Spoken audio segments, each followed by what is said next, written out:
Nakakatawa talaga itong tawa-tawa. Biruin mo, madalas di pinapansin ang halamang ito at madalas ding tinapak-tapakan lang na parang basura, agoy, agoy, dahil mukha lang siyang damo. Walang halaga, walang kwenta. Ikaw ba, may halaga ka ba sa kanya? Ay ay ay. Miracle healer kung tinuturing ang tawa-tawa sapagkat napakarami nitong benefits sa ating katawan at maraming sakit ang kayang papagalingin ng tawa-tawa. Ito yung mga health issues na natutulungan ng tawa-tawa na pinapagaling. Kaya naman, natural na gamot ang tawa-tawa. Pinapagaling ng tawa-tawa ang hika, kaya nga asthma plant ang pangalan nito sa Ingles. Kilala ang tawa-tawa sa pagpapagaling ng dengue fever at tuberculosis. Tumutulong ang tawa-tawa sa mga taong may anxiety at stress feeling. Pinapalakas ang ating immune system ng tawa-tawa. Nakakatulong din ito sa mga taong mayroong high blood pressure dahil sa pamamagitan ng tawa-tawa, pinapababa nito ang blood pressure. Pinipigilan ang pagkakaroon ng dehydration sa katawan. Pinaparami ang bilang ng platelets. Pinapagaling din ang diarrhea at iba pang mga gastrointestinal problems katulad ng constipation, intestinal parasites, peptic ulcers at heartburn. Pinapagaling ang mga sugat sa balat, rashes, burns kasama na ang mga pigsa. Pinapagaling ang singaw or oral ulcer. Sa Ingles, ang singaw ay tinatawag na mouth ulcer or mouth sore.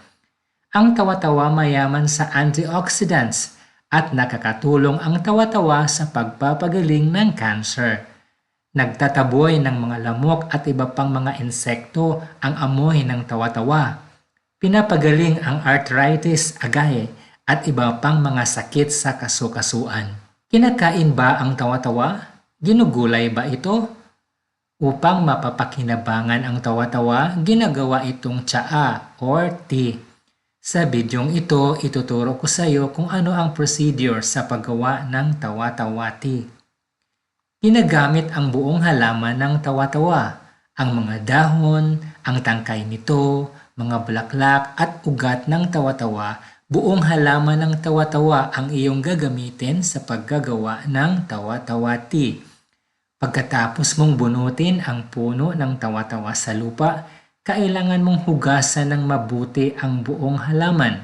Tanggalin ang mga sira o patay na dahon, alisin ang sirang bulaklak, at hugasan ng mabuti ang mga ugat upang maalis ang lupa sa mga ugat nito. Kailangan man ng 200 grams ng tawa-tawa na pakukuluan mo sa 1 litrong tubig. Kung kunti lang ang tawa-tawa na meron ka, you need at least 100 grams of tawa-tawa at gagamit ka ng kalahating litro ng tubig sa pagpapakulo nito. Pakuluan mo ang tawa-tawa ng 3 hanggang 4 na minuto lang. Huwag mong tagalan ang pagpapakulo sa tawa-tawa. Kapag naging lukewarm o maligamgam na ang tubig, isalin mo na ito sa baso o tasa at pwede mo na itong inumin. Hindi po masarap ang lasa ng tawa-tawa tea. Sa bagay, wala namang gamot na masarap ang lasa, di ba? But reminder lang po, bawal po ang tawa-tawa sa mga buntis at nagpapasuso ng sanggol. Maraming salamat po sa iyong panonood. Sana ang bidyong ito ay nakakapagbibigay sa iyo ng kaalaman at sana mayroon kang napupulot na magandang aral dito. God bless you po.